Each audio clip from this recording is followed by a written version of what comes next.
Thank you. Thank you and good morning. You learned from Hiram. That was very good. Before we get started, I would like to tell you about my daughter, Annie. Annie is now 25 years old. She's going to become a veterinarian.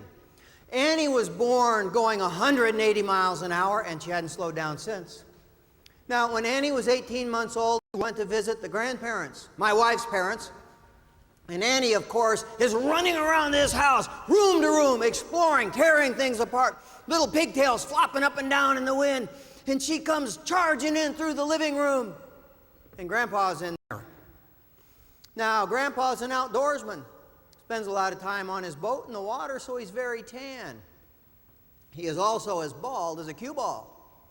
And he's sitting there in his reading chair, and he's got on these little square Ben Franklin reading glasses with a book in his lap.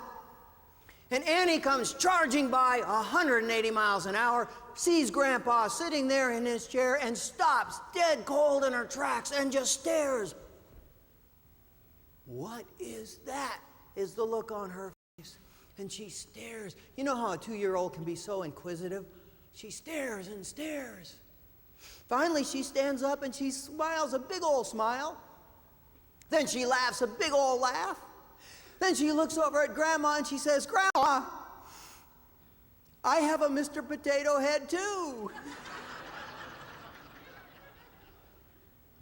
Isn't it true that you or I can both look at a third person and see someone totally different? Isn't it true that I could look at you and see somebody totally different than who you think you see when you look in the mirror? And isn't it true that each one of us can look in the mirror and pretend to see somebody different than the person who's really there? And one of the biggest challenges I work with in my profession as a values coach is helping people look in the mirror and see who's really there and not pretend to see somebody else, not pretend to see less than what's really there. The Bible asks the question, who would light a candle and put a basket over it? I see it all the time. The biggest challenge many of the people that I work with is that they have taken a basket and put it over that shining bright light inside of them. They have covered up their own magnificence. And I know every single morning, my challenge when I get up on this day is going to be take the basket off and let the candle shine. Don't pretend to be somebody less than who you really are. But there's something even more important than that. More important than looking in the mirror and seeing who's really there, looking in the mirror and seeing who could be there. Who could be there looking back at me if I were really living up to my potential? Who could be there if I were being the person I'm meant to be, if I were being all that I could be? And I think that's the greatest challenge in life. Take the basket off the candle and be the person you're meant to be.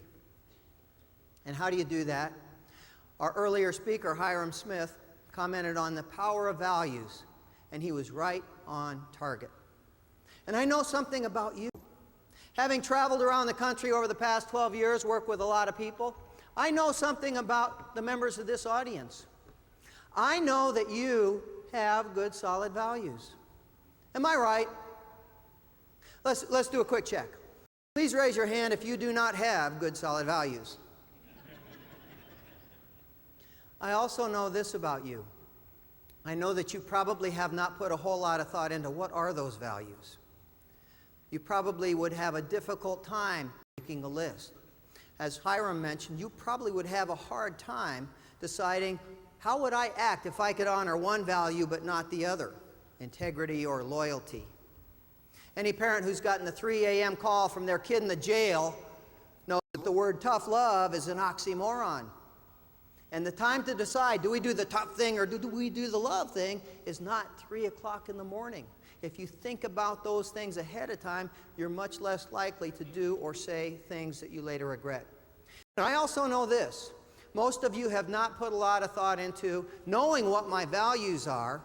What would the proverbial man from Mars see in my attitudes and in my behaviors? And what are the actions I can take to close that gap between who I say I am, who I say I want to be, and what somebody on the outside would observe in my daily behaviors? And let's illustrate how difficult this is to do, and at the same time, the incredible potential when you make that effort. I want you to think about your values for a minute. If I were to ask you, what are your values? What are the things that really matter to you? What would be on that list? And how many of you, as you made that list, how many of you would have victimhood? That's important to you to know that you're a victim.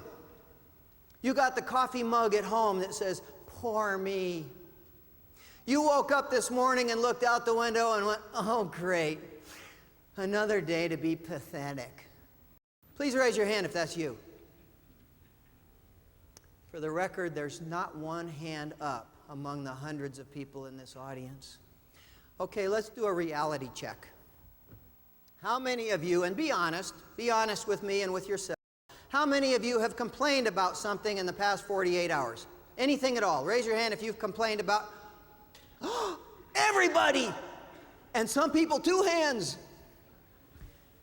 What are you saying when you complain? You're saying 3 things.